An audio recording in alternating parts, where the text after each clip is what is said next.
Well, just to reiterate the situation in the tie as a whole, the away goals do count.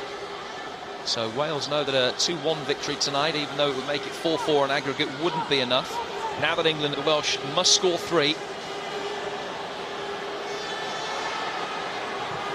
And Ramsey has scored the first of them. That is a goal of immense quality at just the moment that Wales needed it. Aaron Ramsey from fully 30 yards has sent one past Joe Hart to put Wales back in the tie. Well, it was a wonderful strike from Ramsey, but they did have players in attack. Ball was flicked on. Good position from Vokes on the half volley. What a strike that is. Joe Hart had no chance. Good vision from Ramsey. Good technique, great power. And Hart, absolutely no chance at all. Maybe Wheater could have got out a bit quicker, but you're not expecting somebody to score with their left foot from that sort of distance. And Ramsey is mainly a right-footed player.